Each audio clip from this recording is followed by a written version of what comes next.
నమస్తే, ఎన్ఎస్బి న్యూస్కు స్వాగతం. నేను మీ శరత్. ప్రకాశం జిల్లా నూతన కలెక్టర్గా రాజాబాబు బాధ్యతలు స్వీకరించారు. జిల్లా కలెక్టర్గా బాధ్యతలు స్వీకరించిన రాజాబాబుకు జాయింట్ కలెక్టర్ గోపాలకృష్ణ, డిఆర్ఓ చెనవబులేషు, ఇతర అధికారులు పుష్పగుచ్చాలిచ్చి స్వాగతం పలికారు. వేద మంత్రాల మధ్య ఆయన తన బాధ్యతలను స్వీకరించారు. జిల్లాలో ప్రాధాన్యత కలిగిన అంశాలపై దృష్టి పెట్టి ప్రజా సమస్యల పరిష్కారం కోసం కృషి చేస్తానని, జిల్లాలోని ప్రజా ప్రతినిధులు, అధికారుల సమన్వయంతో జిల్లాలోని సమస్యలను పరిష్కరించేందుకు కృషి చేస్తానని తెలిపారు. ముఖ్యంగా వెలుగొండ ప్రాజెక్టు నిర్మాణ పనులను వేగవంతం చేసేందుకు తన శాయశక్తుల పనిచేస్తానని తెలిపారు. ముఖ్యంగా ప్రజా సమస్యలకే ప్రాధాన్యత ఇస్తానని తెలిపారు. బాధ్యతలు స్వీకరించిన రాజాబాబుకు జిల్లాలోని ప్రజాప్రతినిధులు, ఇతర అధికారులు, స్వచ్ఛంద సంస్థల ప్రతినిధులు పుష్పగుచ్చాలు ఇచ్చి శుభాకాంక్షలు తెలియజేశారు. ఈరోజు ప్రకాశం డిస్ట్రిక్ట్ జిల్లా కలెక్టర్గా బాధ్యతలు తీసుకోవడం జరిగింది.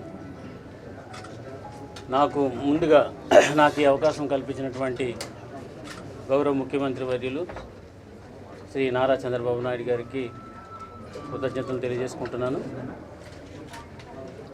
అదేవిధంగా ఈ జిల్లాలో ఇంతకుముందు పనిచేసినటువంటి కలెక్టర్ ఏవైతే ప్రజలకు ఉపయోగపడేటువంటి మంచి పనుల్లో ఏ విధమైనటువంటి నిర్ణయాలు తీసుకున్నప్పటికీ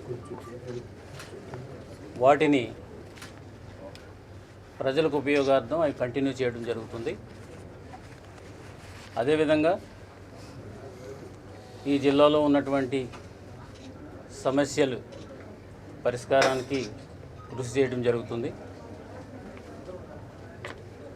యాజ్ ఎ పొలిటికల్ గవర్నెన్స్ అని ఏదైతే గవర్నమెంట్ నిర్దేశించిందో ఆ విధంగా ఇక్కడ ఉన్నటువంటి ప్రజాప్రతినిధులతో సమన్వయం చేసుకొని ప్రజల యొక్క సమస్యల్ని పరిష్కరించడం అనేది ప్రైమరీ ఎజెండాగా తీసుకోవడం జరుగుతుంది. నా ఉద్దేశ ప్రకారం there is no problem without a solution. పరిష్కారం లేనటువంటి సమస్య అనేది ఏది లేదనేది నేను ఎప్పుడు నమ్ముతాను. దానికి అన్ని రకాలుగా ప్రకాశం జిల్లాలో ఉన్నటువంటి ప్రజలు ఏ సమస్య మీద వచ్చినప్పటికీ కూడా సమస్యని 100% నేను, నాతో ఉన్నటువంటి సిబ్బంది అందరం కలిసి కృషి చేస్తామని సందర్భంగా మీ అందరికీ తెలియజేసుకుంటున్నాను. దీంతోపాటు నగర ప్రజలకి, మీడియా మిత్రులందరికీ తెలియజేసుకునేది ఏంటంటే, ఏ సమస్య ఉన్నా 24/7 మీకు మీ కలెక్టర్ అందుబాటులో ఉంటాడు. అదేవిధంగా మీడియా మిత్రులు కూడా ఏ సమస్య ఉన్నప్పటికీ కూడా నా దగ్గరికి తీసుకొచ్చి దాని పరిష్కారం దిశగా అందరం కూడా కృషి చేయాలనేది ఈ సందర్భంగా మీ అందరికీ తెలియజేస్తున్నాం. ప్రజలకు ఏ విధమైన ఇబ్బంది ఉన్నప్పటికీ కూడా అది తీసుకొస్తే సత్వరం దాని మీద మనం రెస్పాండ్ అవ్వడం జరుగుతుంది. అదేవిధంగా ఏ పెద్ద సమస్య ఉన్నప్పటికీ కూడా ప్రజాప్రతినిధులతో చర్చించి తగు నిర్ణయం తీసుకుని ఆ సమస్యను కూడా పరిష్కరించడం జరుగుతుంది. గవర్నమెంట్ కొన్ని ప్రత్యేకమైనటువంటి టార్గెట్స్ ఉన్నాయి ప్రజల ఉపయోగార్థం. వెలుగొండ ప్రాజెక్ట్ అయితేనేమి, తర్వాత కొన్ని ఇన్ఫ్రాస్ట్రక్చర్ ఇష్యూస్ ఏవైతే ఉన్నాయో వాటికి సంబంధించిన ఇష్యూస్ మీద సత్వరం అందరూ ఆఫీసర్స్ కూడా వర్క్ చేసి దాన్ని కూడా త్వరితగతిన టార్గెట్ రూపంలో పెట్టుకుని అది కంప్లీట్ చేయడం జరుగుతుంది.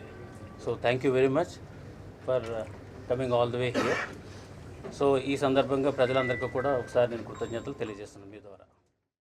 ఒంగోలు నగర అభివృద్ధికి కృషి చేస్తానని ఒంగోలు శాసనసభ్యులు దామచర్ల జనార్దన్ రావు అన్నారు. ఒంగోలు నగర పాలక మండలి సమావేశంలో ఆయన మాట్లాడుతూ, ఒంగోలులో ప్రజల సమస్యల పరిష్కారం కోసం ఒంగోలు నగర కార్పొరేషన్ విశేష కృషి చేస్తుందని, అందులో భాగంగా కార్పొరేటర్లు కృషి చేయాలని పేర్కొన్నారు. డిప్యూటీ మేయర్ వేమూరి సూర్యనారాయణ అధ్యక్షతన జరిగిన సమావేశంలో నగర అభివృద్ధి కోసం ప్రతిపాదించిన 63 అంశాలను అజెండాగా రూపొందించారు. కాగా 2 అంశాలు మినహా మిగిలిన అంశాలను ఏకగ్రీవంగా ఆమోదించారు. ఈ సందర్భంగా ఎమ్మెల్యే దామచర్ల మాట్లాడుతూ కార్పొరేషన్ హోదాకు అనుగుణంగా అవసరమైన మౌలిక వసతుల కల్పన అభివృద్ధి దిశగా ముందుకెళుతున్నట్లు పేర్కొన్నారు. ముఖ్యంగా నగర జనాభా రోజురోజుకి పెరుగుతున్న నేపథ్యంలో ప్రధానంగా రహదారుల విస్తరణ చేపట్టినట్లు పేర్కొన్నారు. అలాగే నగర పాలక సుందరీకరణ అవసరమైన ప్రాంతాల్లో సీసీ రోడ్లు, డ్రైనేజీలు నిర్మిస్తామని వివరించారు.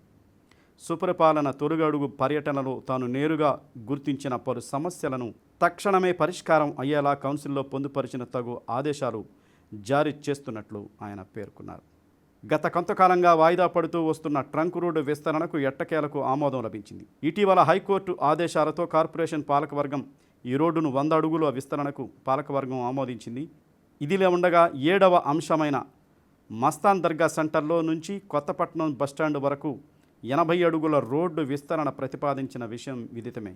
ఇదే అంశాన్ని అజెండాలో పొందుపరచగా టీడీపీ కార్పొరేటర్లు దాచల రమణయ్య, ఇతర అధికారులు ఈ కార్యక్రమంలో సంతనూతనపాడు శాసనసభ్యులు బిఎన్ విజయ్ కుమార్ హాజరయ్యారు.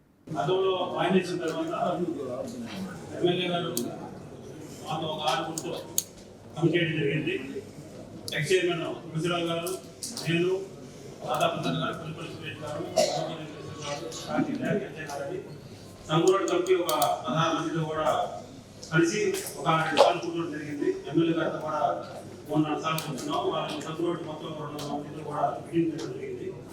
ఒక 5-6 సార్లు జరిగి వాళ్ళకి మనం ఎమ్మెల్యే గారి ఆధ్వర్యంలో గతంలో 2003లో జరిగిన దానికి ఇప్పుడు జరిగిన దానికి టీడీఆర్ కార్డ్స్ కన్స్ట్రక్షన్ వాల్యూ పూర్తిగా దెబ్బతిన్న ఎలిజిబుల్ మనకి షాపులను కూడా చెప్పడం జరిగింది. ఈ లోపల కొంతమంది 77 అడుగులని, కొంతమంది 80 అడుగులని, కొంతమంది 100 అడుగులని జరిగే టైంలో ఎమ్మెల్యే గారికి అందరికీ అభిప్రాయం తీసుకొని 12 అడుగులని అమలు చేసే టైంలో కొంతమంది కోర్టు కట్టడం జరిగింది. దాని జడ్జిమెంట్ కూడా రావడం జరిగింది. ఇంకా కొన్ని జడ్జిమెంట్ కాపీ రావాలి. ఇంకా కొంతమంది కూడా కోర్టు వేయడం జరిగింది. దానివల్ల దాని గురించి ఈ కోర్టు అమృత 2 కూడా పైప్ లైన్లన్నీ కూడా మారిస్తే ప్రతిరోజు మంచినీళ్ళు ఇస్తాయి. అది మనం అనుభవానికి వచ్చే లోపలికి ప్రతిరోజు మంచినీళ్ళు అనేది ఒక ఎజెండా. మనం ప్రతిసారి మనం చెప్తున్నాం మంచినీళ్ళు చేయాలనేది. ఈరోజు పైప్ లైన్లు కానీ అన్నీ మార్చేస్తే మనకు ఉలకం నుంచి already summer storage pipe line ఉంది కాబట్టి మనకి ఈ పైప్ లైన్ అనేది సిస్టమ్ మార్చుకొని ఒక 25 మనకి ఓవర్ హెడ్ ట్యాంక్స్ కానీ కట్టుకోగలిగితే డిస్ట్రిబ్యూషన్తో పాటు ప్రతిరోజు మంచినీళ్ళు ఇచ్చే అవకాశాలు వస్తాయి. దాన్ని కూడా మేము ఎలక్షన్ పోకముందే దాన్ని కూడా కంప్లీట్ చేస్తామని చెప్పి ఈ సందర్భంగా మేము తెలియజేస్తా ఉన్నాం. కాబట్టి ఇవన్నీ ప్రజలు కూడా అర్థం చేసుకోవాలి. ట్రంక్ రోడ్లో ఉండే వాళ్ళు కూడా వ్యాపారస్తులు కూడా అర్థం చేసుకోవాలి. మీ వ్యాపారాల కోసం, మీ భవిష్యత్తు కోసం మేము ఇవన్నీ కూడా నిర్ణయాలు తీసుకుంటుంది అన్ని ప్రజల కోసం తీసుకుంటా ఉన్నాం. మీకు అన్ని విధాలుగా కూడా సహకరించడానికి మేము ఎప్పుడు ముందుంటాం. కాబట్టి రోడ్డు వెడల్పైతేనే మీ వ్యాపారాలు కూడా బాగుపడతాయి. ఎప్పుడు కూడా ఈరోజు వచ్చి కాలు వచ్చేసి ఆగి వ్యాపారాలు కొనుక్కొని మళ్ళీ కాలు పోయేటట్టు ఉంటేనే అక్కడ పరిస్థితులు వ్యాపారాలు వస్తాయి. అంతేగాని వచ్చిన తర్వాత పోలీసులు కాలు తీసేసి కాలు కొనుక్కున్న తర్వాత మీరు కాలు వచ్చేదాకా వెక్కేసి అనే పరిస్థితులు ఈరోజు ప్రజలు కూడా లేరు. కాబట్టి మీకోసం కూడా ఇది డెవలప్ అవుతుంది. మీకు కూడా అన్ని విధాలు కూడా సౌకర్యంగా ఉంటుందని చెప్పి కూడా నేను తెలియజేస్తూ ఈరోజు ఒక ఎజెండా మీద కొన్ని అన్నీ కూడా మాట్లాడుకున్నాం. ఈరోజు అందరూ కూడా వచ్చిన వాళ్ళందరికీ సహకరించిన అందరూ కూడా సహకరించాలని కోరుకుంటూ పేరు అందరికీ నా నమస్కారాలు, ధన్యవాదాలు తెలియజేస్తున్నాను. జిల్లా సమగ్ర అభివృద్ధికి అధికారులు సమన్వయంతో కృషి చేయాలని జిల్లా పరిషత్ చైర్పర్సన్ బూచేపల్లి వెంకయ్యమ్మ అన్నారు. జిల్లా పరిషత్ సమావేశం ఒంగోలు జడ్పీ సమావేశ మందిరంలో నిర్వహించారు. ఈ కార్యక్రమానికి ప్రతిపక్ష పార్టీ శాసనసభ్యులు డాక్టర్ బూచేపల్లి శివప్రసాద్ రెడ్డి, ఎర్రగొండపాలెం శాసనసభ్యులు తాటిపర్తి చంద్రశేఖర్లు మాత్రమే హాజరయ్యారు. అధికార పార్టీకి చెందిన ఏ ఇతర ఎమ్మెల్యేలు హాజరు కాలేదు. గతంలో పెన్షన్లు పొందిన వారు ప్రస్తుతం పెన్షన్లకు దూరమయ్యారని, అర్హులైన తమకు అన్యాయం జరుగుతుందని వారు ఆందోళన చెందుతున్నారని దర్శి, ఎర్రగొండపాలెం శాసనసభ్యులతో పాటు పలువురు జడ్పీటీసీలు, ఎంపీపీలు ఈ సందర్భంగా అధికారుల దృష్టికి తీసుకొచ్చారు. దీనిపై డిఆర్డీఏ పీడీ నారాయణ మాట్లాడుతూ అర్హులందరికీ పెన్షన్లు వస్తాయని, మెడికల్ అసెస్మెంట్ జరుగుతుందని, ఏమైనా అభ్యంతరాలు ఉంటే తెలియజేయవచ్చని అన్నారు. వ్యవసాయ పనులు ఊపందుకోవడంతో యూరియా కోసం రైతులు ఎదురుచూస్తున్నారని దర్శి శాసనసభ్యులు చెప్పారు. యూరియా పక్కదారి పట్టకుండా రైతులకు అందేలా చూడాలని అధికారులకు సూచించారు. ఇటీవల కురిసిన వర్షాలకు వాగులు ఉధృతంగా ప్రవహిస్తున్నాయని, ఈ నీరు స్వేచ్ఛగా పారేలా కాలువలను శుభ్రం చేయడంపై దృష్టి సారించాలని ఎర్రగొండపాలెం శాసనసభ్యులు కోరారు. తమ ప్రాంతాల్లో ప్రజలు ఎక్కువగా జ్వరాలతో బాధపడుతున్నారని శాసనసభ్యులు, పలువురు జడ్పీటీసీలు, ఎంపీపీలు చెప్పారు. దీనిపై డిఎంఎన్హెచ్ఓ వెంకటేశ్వర్లు మాట్లాడుతూ జ్వరాలు ఎక్కువగా ఉన్న ప్రాంతాల్లో స్వయంగా తాను పర్యటించి పరిస్థితిని పరిశీలిస్తున్నట్లు పేర్కొన్నారు. ఈ కార్యక్రమంలో పంచాయతీరాజ్, డిఆర్డీఏ, విద్యుత్తు, రోడ్లు, భవనాలు, వైద్య, వ్యవసాయ శాఖల ప్రతినిధులు ఈ సమావేశంలో పంచాయతీరాజ్, డిఆర్డీఏ, విద్యుత్తు, రోడ్లు, భవనాలు, వైద్య, వ్యవసాయ శాఖల అధికారులు పాల్గొన్నారు. ప్రకాశం జిల్లా DRO Chinna Obulesu, Bapatla incharge joint collector Gangadhar Goud తదితరులు పాల్గొన్నారు. భాగస్వామ్యం, విలువైన సూచనలు మరియు ఆలోచనలకు హృదయపూర్వక కృతజ్ఞతలు. మన జిల్లా అభివృద్ధి పథకంలో ముందుకెళ్లేందుకు ఈ చర్యలు ఎంతో దోహదపడతాయని నమ్ముతున్నాను. అదేవిధంగా ఇక్కడ చర్చించిన ప్రతి అంశం పట్ల మనము కట్టుబడి ఉండాలని, నిర్ణయాలు అమల్లోకి రావాల్సిన బాధ్యత మనందరి మీద అని నేను మళ్ళా గుర్తు చేస్తున్నాను. ప్రజల మన ప్రధాన లక్ష్యం. అందుకోసం మనము కలిసి ముందుకెళ్దాము. అదేవిధంగా ఈనాటి ఈ సర్వసభ్య సమావేశానికి హాజరైన గౌరవనీయులైన ఎమ్మెల్యేలకు, ప్రకాశం జిల్లా, బాపట్ల జిల్లా డిఆర్ఓలకు, జడ్పీటీసీ సభ్యులకు, ఎంపీపీలకు, అధికారులకు, మీడియా ప్రతినిధులకు మరొకసారి ధన్యవాదాలు తెలియజేస్తూ స్థాయి సంఘ సమావేశంలో ఆమోదించిన అన్ని అజెండాల అంశాలకు మరియు ఈ సమావేశంలో ప్రవేశపెట్టిన అన్ని అజెండా అంశాలు ఆమోదం తెలుపుతూ ఈ సమావేశమును ముగిస్తున్నాను. జడ్పీలో ఉన్నటువంటి జడ్పీటీసీలందరూ హాజరై తమ తమ ఇబ్బందులు, ఆ ప్రాంతంలో ఉన్నటువంటి సమస్యలను చర్చించడానికి బ్రహ్మాండమైనటువంటి వేదికని ఏర్పాటు చేసినటువంటి చైర్మన్ గారికి కృతజ్ఞతలు తెలుపుతూ వారి సమస్యల్ని చెప్పారు. ఈ సమస్యలు వినడానికి, పరిష్కరించడానికి ప్రభుత్వం తరఫు నుంచి బాధ్యతగా వ్యవహరించాల్సినటువంటి ఇన్ఛార్జ్ మంత్రి గారు రాకపోవడం అత్యంత శోచనీయమైనటువంటి అంశం. అదీ కాకుండా మరీ ముఖ్యంగా ఈ ప్రాంతం నుంచి మంత్రులుగా ఉన్నటువంటి ఇద్దరు ప్రజాప్రతినిధులు కూడా రాకపోతే వీరి గోడు ఎవరికి చెప్పుకోవాలి? ఈ రాష్ట్రంలో ఉన్నటువంటి సమస్యల మీద గలమెత్తుతూనే ఉన్నాం. ఈ ప్రాంతంలో ఉన్నటువంటి సమస్యల మీద ఇవాళ మాట్లాడి పరిష్కరిద్దాం, ప్రజలకి కావాల్సినటువంటి అవసరాలు తీరుద్దామని మేమంతా వస్తే ఇవాళ వారు లేకుండా ముఖం చాటేయడం దేనికి ఉదాహరణగా తీసుకోవాలి? అంటే ఈ ప్రభుత్వం ఈ సంవత్సరం రోజుల వ్యతిరేకతనే ఎదుర్కోలేక వెళ్ళిపోయారని భావించాలా? మంత్రులు సమాధానం చెప్పలేకే ఈ సభని బాయ్కట్ చేశారని అర్థం చేసుకోవాలా?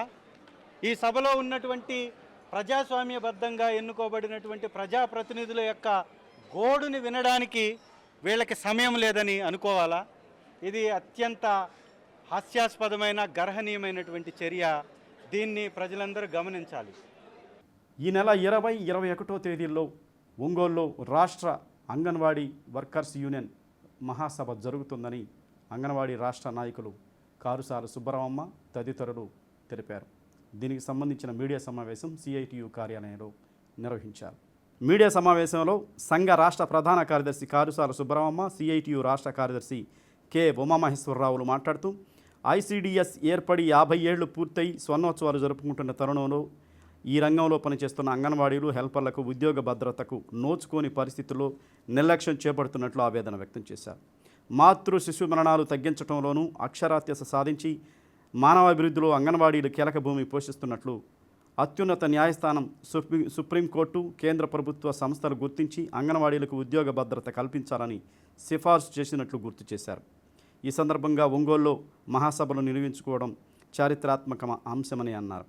సంఘ గౌరవ అధ్యక్షులు ఎం రమేష్, సిఐటియు జిల్లా కార్యదర్శి గంటెనపల్లి శ్రీనివాసులు, అంగన్వాడీ యూనియన్ జిల్లా సహాయ కార్యదర్శులు ఎన్ ధనలక్ష్మి, బి శేషమ్మ, కె మున్నా, కోశాధికారి కె విశ్వబ్బమ్మ పాల్గొన్నారు. అంగన్వాడీ యూనియన్ రాష్ట్ర మహాసభలు సెప్టెంబరు 20, 21 తారీఖుల్లో ప్రకాశం జిల్లా ఒంగోలులో జరుగుతూ ఉన్నాయి. ఈ మహాసభల్ని 27 జిల్లాల నుంచి ప్రధాన అంగన్వాడీ యూనియన్ నాయకత్వం ఇక్కడికి వస్తూ ఉన్నారు. 1000 మంది తోటి ఈరోజు మహాసభలు జరుగుతూ ఉన్నాయి. లాస్ట్ రోజు భారీ బహిరంగ సభ జరుగుతూ ఉంది. ఈ మహాసభల్లో అఖిల భారత ప్రధాన కార్యదర్శి ఏఆర్ సింధు గారు, సిఐటియు రాష్ట్ర ప్రధాన కార్యదర్శి నరసింహరావు గారు కూడా పాల్గొంటున్నారు. అలానే ఈ మహాసభల నిర్వహణకు ప్రకాశం జిల్లా అంగన్వాడీ వర్కర్లు, హెల్పర్లు, మినీ వర్కర్లు, ప్రజా సంఘాలు, అభ్యుదయవాదులు, లౌకికవాదులు, శ్రేయోభిలాషులు అందరూ కూడా మహాసభలకి సహకారం అందించాలి అని చెప్పేసి ఈ సందర్భంగా కోరుతా ఉన్నాం. ఈరోజు సమాజానికి సేవలు అందిస్తున్న అంగన్వాడీ మహాసభలు ఇవి. ప్రధానంగా అంగన్వాడీలు 2029 నుండి వేతనాల పెరకు ఇబ్బందులు పడుతూ ఉన్నారు. వేతనాల విషయం కానీ, ఐసిడిఎస్ని బలోపేతం విషయం కానీ, సంక్షేమ పథకాల విషయం కానీ, సెంట్రల్ నిర్వహణకు వస్తున్న ఇబ్బందుల విషయం కూడా ఈ మహాసభలో చర్చించి భవిష్యత్తు కార్యక్రమాన్ని రూపొందిస్తామని చెప్పేసి ఈ సందర్భంగా తెలియజేస్తున్నాను. Subrahma, AP anganwadi workers and helpers union రాష్ట్ర ప్రధాన కార్యదర్శి. ఎం రమేష్, సిఐటియు జిల్లా ప్రధాన కార్యదర్శి, అంగన్వాడీ యూనియన్ జిల్లా గౌరవ అధ్యక్షుడు. AP anganwadi workers and helpers union CITU రాష్ట్ర 11వ మహాసభలు సెప్టెంబర్ 27వ తేదీ ఒంగోలులో జరుగుతూ ఉన్నాయి. ఈ మహాసభ జయప్రదానికి జిల్లాలో ఉన్నటువంటి అంగన్వాడీ యూనియన్ అలాగే సిఐటియు సంపూర్ణంగా ప్రయత్నాలు చేస్తూ ఉన్నారు. అలాగే అంగన్వాడీ మహాసభ సందర్భంగా ఐసిడిఎస్ని బలోపేతం చేసేటువంటి విధంగా ఐసిడిఎస్ ద్వారా ఏదైతే చిన్నారులకి, బాలింతలకి, గర్భిణీలకి సేవలు అందిస్తూ ఉన్నారో ఇటువంటి సేవల్ని మరింత ప్రజానీకంలో తీసుకెళ్లేటువంటి విధంగా ఐసిడిఎస్ని బలోపేతం చేయడానికి కేంద్ర రాష్ట్ర ప్రభుత్వం ప్రయత్నం చేయాలి. కానీ ప్రభుత్వాల యొక్క ధోరణి ఆ రకంగా లేదు. ఉన్నటువంటి అంగన్వాడీ సెంటర్స్ నిర్వీర్యం చేసినటువంటి విధంగా ప్రభుత్వం జీవోలు తీసుకొస్తూ ఉంది, ఎఫ్ఆర్ఎస్ యాప్ని తీసుకొస్తూ ఉంది. ఏదైతే అంగన్వాడీ సెంటర్స్లో 5 సంవత్సరాల పిల్లలు అంగన్వాడీ సెంటర్స్లో ఉండి వాళ్ళ యొక్క మానసిక వికాసం కలిగేటువంటి విధంగా ప్రయత్నం చేయాలో అటువంటి ప్రయత్నం చేయడానికి ప్రభుత్వం ఇస్తున్న జీవోలు ఆటంకంగా ఉన్నాయి. ఇటువంటి పరిస్థితుల్లో ఏదైతే అంగన్వాడీ సెంటర్స్లో చేరేటువంటి పిల్లలు ఉన్నారో అటువంటి పిల్లలు విడిగా ప్రైవేట్ స్కూల్స్లో చేర్చుకోకుండా అంగన్వాడీ సెంటర్స్లో చేరే విధంగా ప్రభుత్వం జీవో జారీ చేయాలి. నిబంధనలకు విరుద్ధంగా ఎవరైతే ప్రైవేట్ విద్యాసంస్థలు చేర్చుకుంటా ఉన్నారో అటువంటి విద్యాసంస్థల యొక్క రికగ్నిషన్ కూడా రద్దు చేసే ప్రయత్నం చేయటం ద్వారా భవిష్యత్తులో అంగన్వాడీ ఐసిడిఎస్ రంగం బలోపేతం కావడానికి, తద్వారా సేవలు అందించడానికి అవకాశం ఉండిద్ది. ఈ మహాసభ సందర్భంగా కూడా దానికోసం ప్రయత్నం చేస్తామని చెప్పి తెలియజేస్తా ఉన్నాం. బులెటిన్ ఇంతటితో సమాప్తం. తిరిగి మరో బులెటిన్ కలుసుకుందాం. Keep watching NSP news.